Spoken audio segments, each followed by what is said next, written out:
I know they really don't like me. No, they don't like me. I know they really don't like me. No, they don't like me. Look at me, dog. Yo, what's good? My thoughts are real. You already know who I am by now. I hope you do. And if you don't, my name is Unique King. Alright, and this is where you hear all the crazy things, all the controversy, all the weirdest thoughts. I got them right here for you on My Thoughts Are Real. And we're going to get right into the first thinker. So I was talking to one of my best friends, well, my only best friend, and we was talking about how people feel about closure and who needs it and who doesn't need it. Now, he was saying that some people don't actually need closure from a breakup or a loved one that was lost or anything like that. And that's just how certain people are designed. They don't always need that closure. It doesn't matter to them. But I disagree, right? I think everybody needs closure. Everybody needs closure, no matter what it's from, no matter who it's from. If you lose somebody, you want some type of closure. You want to know that that person loved you when they died, or you guys had a good relationship or something. Or say if you lose a relationship and you was really in love with that person and y'all had to just separate. You want some type of closure. You want to know that you guys are going to be okay, or that person's fine, or something of that nature, of just knowing that you can actually separate without having to think about each other on a constant basis. Like, we probably should have never broke up because we didn't do this yet, or we didn't make sure this was right before we left. You need some type of closure. That's how I feel. I don't feel like certain people don't need closure. We're all human. We all feel things. We all get emotional. So we need some type of closure. We need somebody to tell us it's okay. Or, like if you wanted a father in your life and you don't got that father, you never was able to get that father, you might grow up like me, because I never had a father. You might be like, well, I don't care about him, right? But if my dad was to call or come to my house, I answer the phone. I answer the door. If he just be like, yo, listen, man, this is what happened. This is why I can't raise you. This is why I didn't raise you. I'll accept that. That's the type of closure. Now, I don't care. I don't really care for it, but I will accept it because it is something that everybody needs. I do need it. It'll definitely make me feel different about him. It'll make me feel different, period. Right? That's the type of closure I'm talking about. I know everybody's tough. Nobody needs nothing, but you do need that, though. You need somebody to tell you everything is okay in a tough situation. What do y'all think about it? Leave comments. Let me know what's up. Next thing. So please don't think I'm crazy when I say this, right? Because I ain't crazy, I ain't weird. But, so nobody knows how the world started. Nobody knows how people got here. But when you know certain things, you start to question certain things, right? So incest, right? People say incest is a weird thing. But isn't that how we all really got here, though?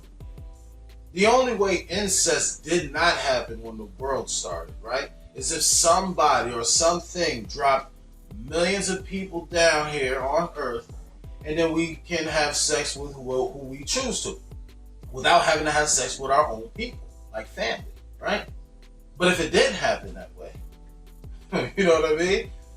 One person and another person got together and made more people, but they would have had to have had sex inside the family to make that happen.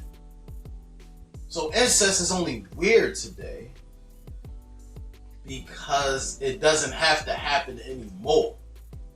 But if that's how the world started, why is it weird, period? I'm not saying I have sex with my family. Not saying that. All I'm saying is, why is it weird? Why is it weird? Because we made ourselves believe it's weird?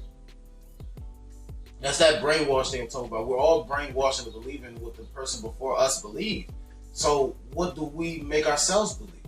I don't believe incest is truly weird, because I believe that's how it all started.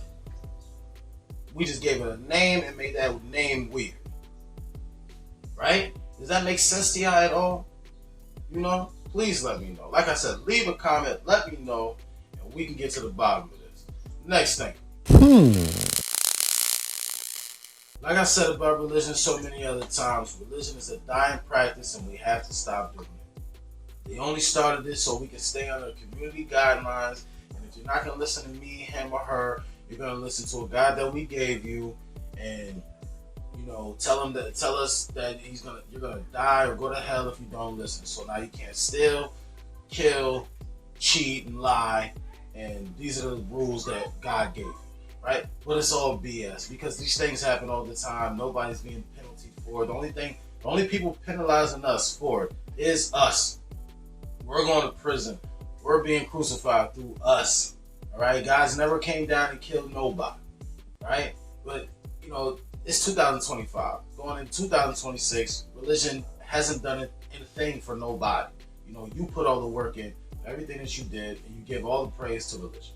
So, you know, religion is nothing. And Kirk Franklin went on The Breakfast Club and told people that when Kevin Hart was making his jokes, he pretended to not laugh or not like it because his religious community was going to shun him for it.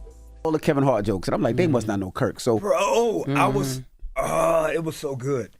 Those jokes, it was so good. He's good. He's hilarious. He's good. Yeah. But then I'll also give you this side, and you know, and I want him capped, right? I think that the biggest thing is for me is that I always have to be careful because I know that there's a community of the super religious that if I enjoy something too much, then it comes across like, well, why he not praying for him? He need to walk out. So if Kirk Franklin, the person who's preaching to us every day so we can stay messed up so he can get paid, is pretending, which he slipped up and said, he should have never said that, you know, my people will not like it if I was to like certain things. Well, if they're not gonna like it, that's on them. You're gonna be uncomfortable for the rest of your life so you can serve a God that never reveals himself? You're pretending to be somebody and not be somebody for God or his people that you serve every day? Like, this makes no sense. We got to stop doing it. Stop listening to people who's trying to preach the word to you. No, preach good stuff. Preach real stuff that you can actually prove. Religion's a dying practice. That's been proven. Next thing. Think. Do y'all remember when they said back in the day you couldn't get food stamps or any type of public assistance as long as your baby father lives in the house with you, ladies? Right? So they were saying that was destroying the black families. They was trying to make sure they cut out the fathers and, you know, just so they can get help and stuff like that. Guess what's the new thing, or always been a thing? Destroying the black families, or families, period. Religion. Once again. Have you ever went to your grandmother or your auntie or your mom who's very religious and they preach to you? They easily could say some stuff about God to you and you can't shut it down, because the moment you say what you want to say about God or say he's not real or stuff like that or question it, they'll probably kick you out the house. They'll probably tell you you're crazy. They'll probably treat you differently because you don't see their God in the same eye as they see it. But if you can easily tell me that God is real, I can easily tell you God is not, right? Why is it okay for you to do it, but I can't preach what I like, what I believe? It's tearing families apart. I actually know family members that don't even want to talk to me or treat me weird because I don't believe in their God. They be like, well, God is good today. Well, since you said it, I'm going to say God's not real today. Why can't I say that? You threw it out there. I didn't start a God conversation. Don't start a God conversation if you're not willing to actually hear what somebody else has to say about your God. Because it's not going to go well. Listen to what the other person got to say if you want them to listen to you. Alright? Think about that. Listen, like, comment, and subscribe. Alright? I know this was a good one. I believe it was a good one. I know y'all going to like it. Stay tuned. Come back for more. And this is why I think what you don't, say what you want. Every Friday on My Thoughts on Real. Salute. Everything I gon' need is right here. Me and my money going through the nightmares.